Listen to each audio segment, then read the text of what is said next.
Good morning, children, and welcome to today's session. Today we have chapter 3 and we are continuing with the accounting principles. So, we are moving on to the category of concepts as we have already discussed 6 concepts yesterday. So, today we are moving towards further. So, our first concept for today will be historical cost concept. As the word suggests, historical. Historical means relating to past. Let us have a clear understanding as I have written a big text over here. I hope that it is all visible to you. I'll read it line by line. Okay.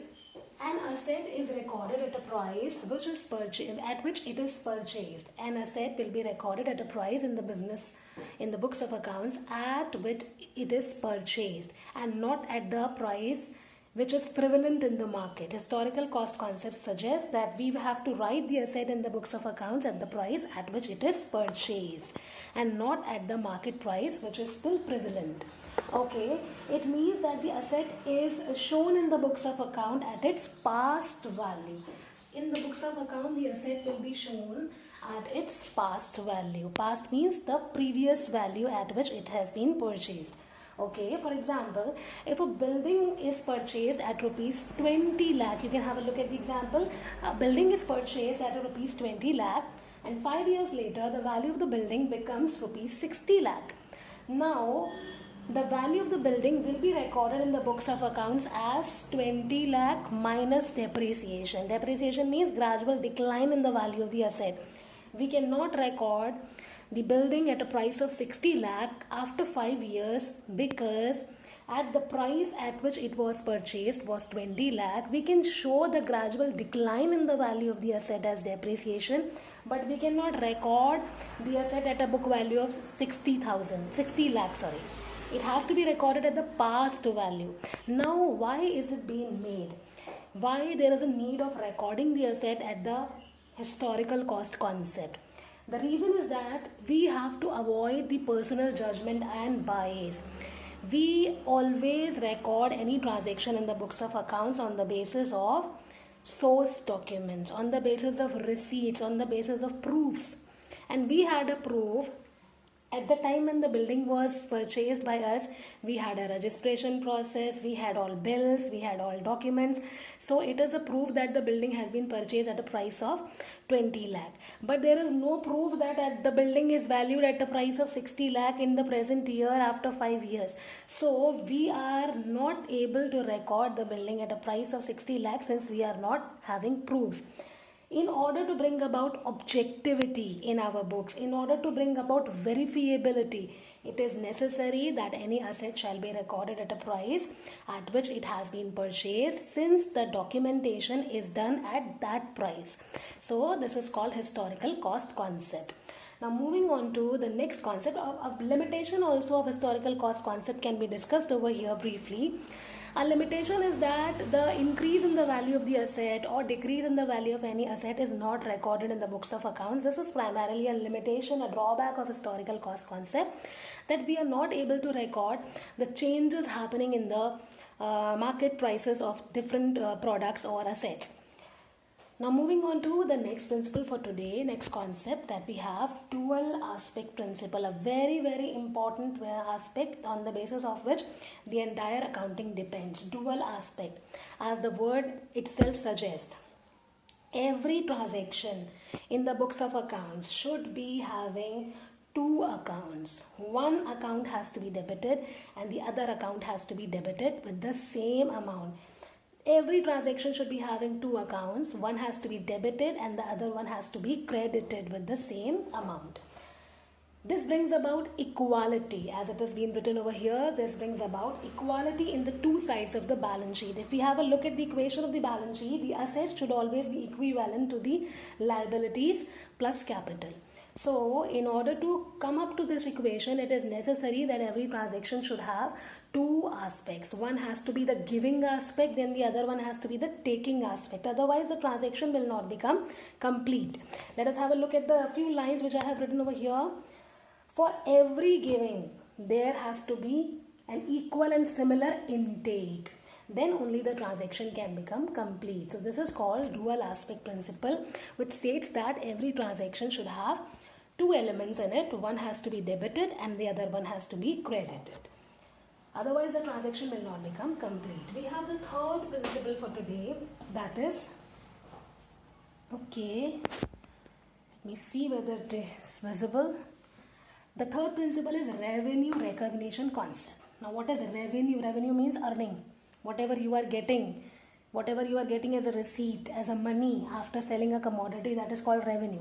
Now, revenue recognition concept, this states that revenue has been realized when the transaction has happened. This particular principle or the concept states that we consider that the money has been received on the day when the transaction has happened. No matter when we are going to receive the cash, that doesn't matter. On the day when the ownership is transferred from the seller to the purchaser, we say that the revenue has been realized or gained. It is not related with the receipt of cash. The cash can be received at some later date or a previous date, but we will say that revenue will be recognized on the day on which the sale has actually happened. The transfer of ownership has actually happened. Okay, for example, if a firm gets an order of goods on 1st January, we take it with an example. If a firm gets an order of goods on 1st of January and it supplies the goods on 20th of January, but the payment is received on 1st of April, then on which day the revenue is recognized? The revenue will be recognized on 20th April, not on 1st April, not on 1st January. It will be realized on 20th of April because the supply has been made on 20th of April.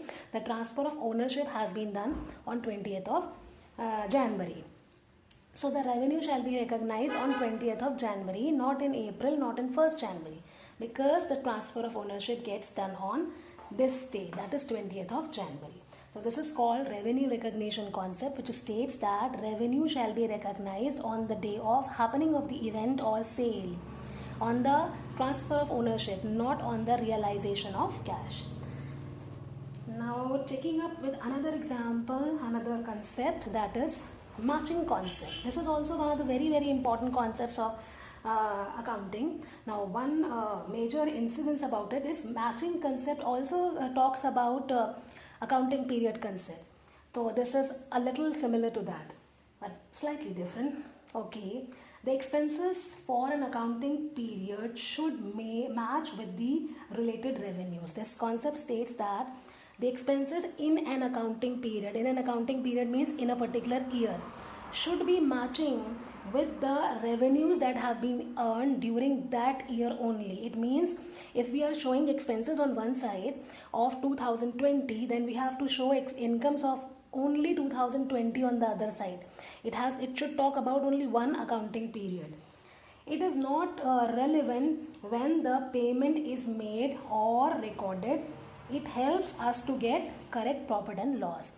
We are not referring to when the actual payment is received or made to somebody for a purchase, but we say that if it is a transaction of 2020, if it is an expense of 2020, the revenue related to that, the income related to that expense should also be written, should also be mentioned in 2020. This is called matching concept. Matching means whatever expenses you are having or you are showing on one side of profit and loss account should be matching with the incomes earned in that year only, no matter when the settlement happens. So this particular matching concept also helps us to calculate the correct profit and loss of a particular accounting year. So this is called matching concept. Now one more concept is left, for which I don't have any space, so I'll write it a little over here. It is okay. The last principle for today will be objectivity principle. Objectivity concept. Now, what does this objectivity concept states? That every transaction should be supported by proofs. Every transaction should have verifiable documents. There should be some kind of proof against any transaction. We cannot record any transaction in the books of accounts merely on dreaming basis.